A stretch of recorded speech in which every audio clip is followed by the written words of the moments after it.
IMR-3M tracked terminator एक बेहद महंगा और हाईटेक इंजीनियरिंग वाहन है। इसकी अनुमानित कीमत 6 से 8 मिलियन डॉलर यानी भारतीय रुपये में लगभग 50 से 65 करोड़ रुपए है। यूक्रेनी FPV ड्रोन जिसने इस टैंक को नष्ट किया है केवल 1500 से 2500 डॉलर यानी लगभग 1.5 लाख से 2 लाख रुपए की कीमत में आता है। कीमत के हिसाब से देखा जाए तो FPV ड्रोन ने IMR-3M की कीमत का लगभग 2500 से 5000 गुना कम खर्च में उसे तबाह कर दिया। Allies affirmed yet again that our shared commitment to collective defense is unshakable. We do not want to see a continuation of this dangerous pattern by Russia, intentional or not, but we stand ready and willing to continue to defend every inch of Allied territory. ये तस्वीरें बताती हैं कि आधुनिक युद्ध में तकनीक और रणनीति का प्रभाव कितनी तेजी से बड़े हथियारों की ताकत को खत्म कर सकता है। रूस के हथियारों के नुकसान का रिकॉर्ड रखने वाली वेबसाइट ORYX के मुताबिक आखिरी बार ऐसा वाहन 28 जनवरी 2024 को ध्वस्त हुआ था, जबकि उससे पहले 4 अप्रैल 2022 को एक और टैंक को निशाना बनाया गया था। यानी इतने लंबे अंतराल बाद तीसरे टैंक की तबाही ने पुतिन की चिंता को बढ़ा दिया है। इसी बीच यूक्रेन के मिलिट्री इंटेलिजेंस HUR ने दावा किया है कि उनके ड्रोन ऑपरेशन ने रूस के कब्जे वाले क्राइमिया में 3 Mi-8 हेलीकॉप्टर और एक रडार स्टेशन को तबाह कर दिया है। Mi-8 रूस की आर्मी का बेहद अहम हेलीकॉप्टर है, जिसका इस्तेमाल ट्रांसपोर्ट, रेकी और कॉम्बैट सपोर्ट मिशनों के लिए किया जाता है। ORYX के मुताबिक फरवरी 2022 से अब तक रूस के 46 हेलीकॉप्टर नष्ट हो चुके हैं। यानी यूक्रेन के ड्रोन और सटीक हमलों ने रूस की वॉर मशीनरी के सबसे अहम हिस्सों को लगातार निशाना बनाया है और ये संदेश दिया है कि महाशक्ति का कोई भी हथियार अब सुरक्षित नहीं है। रूस को ये नुकसान ऐसे वक्त में हुआ है जब पुतिन को रणनीतिक रूप से घेरने की तैयारियां जोर पकड़ रही हैं। उन्हें दुनिया के सामने कमजोर करने की लगातार कोशिश की जा रही है। ट्रंप प्रशासन की नेटो की एक एक इंच जमीन बचाने की सौगंध भी उसी कड़ी का हिस्सा है। पुतिन की मुश्किलें केवल मैदान तक ही नहीं, उनके लिए असली संकट अब राजनीतिक और कूटनीतिक मोर्चे पर खड़ा हो गया है। यूक्रेन के इस हमले ने न सिर्फ रूस की सैन्य क्षमता पर सवाल खड़े कर दिए हैं, बल्कि उस शक्ति संतुलन को भी हिला दिया है जिस पर रूस दशकों से गर्व करता आया है। पश्चिमी खेमे को यह मौका मिल गया है कि रूस की कमजोरियों को दुनिया के सामने उजागर किया जाए। इसी कड़ी में अमेरिका और नेटो देशों ने यह साफ संदेश दे दिया है कि अब रूस की आक्रामक नीतियों का हर स्तर पर जवाब दिया जाएगा।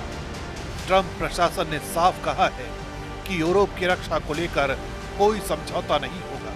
नेटो के हर सदस्य राष्ट्र की सीमाओं को रेड लाइन मानकर उसकी रक्षा की जाएगी। एस्टोनिया और पोलैंड में पहले से ही नेटो की फॉरवर्ड तैनाती मौजूद है। इस घटना के बाद वहां सैन्य अभ्यास और भी तेज कर दिए गए हैं। हजारों सैनिक, हाईटेक मिसाइल डिफेंस सिस्टम और एयर पेट्रोल लगातार अलर्ट पर है। अमेरिकी रक्षा मंत्रालय ने भी पुष्टि की है कि यूरोप में तैनात बलों को हाई रेडीनेस मोड पे रखा गया है। यानी संदेश साफ है, पुतिन ने कोई बड़ी कार्रवाई की तो उसे जवाब सिर्फ यूक्रेन नहीं बल्कि पूरे नेटो से मिलेगा। यही डर पुतिन की नींद हराम कर रहा है। क्रीमिया और डोनबास मोर्चे पर पहले से ही उनकी सेना थकी हुई है। ब्लैक सी पर लगातार हमले हो रहे हैं। बेलारूस की सीमा पर भी नेटो की हलचल बढ़ रही है। यानी चारों तरफ से रूस घेर चुका है। Зараз бачать російське втручання і проти Польщі, і вчора проти Естонії. Це не випадкові речі. Росіяни будуть намагатися далі поширювати свою агресію, свою свою дестабілізацію, своє втручання. Така у них система. Треба цьому протидіяти теж системно, всім разом. Дякую всім, хто допомагає. इतिहास गवाह है कि किसी भी शक्ति की ताकत केवल हथियारों से नहीं बल्कि उसकी छवि से भी बनती है और इस बार वही छवि बुरी तरह घायल हो चुकी है। IMR-3M टैंक का नष्ट होना केवल एक वॉर मशीन की हार नहीं, ये उस परमाणु कवच की हार है जिस पर रूस दशकों से भरोसा जताता रहा है। यही वजह है कि पुतिन अपने सबसे करीबी जनरलों और सुरक्षा परिषद के सदस्यों के साथ आपात बैठक बुलाई। सूत्रों के मुताबिक इस बैठक में पुतिन ने सवाल उठाया है कि आखिर क्यों एक मामूली FPV ड्रोन रूस की सबसे बड़ी इंजीनियरिंग वॉर मशीन को ध्वस्त करने में कामयाब हो गया।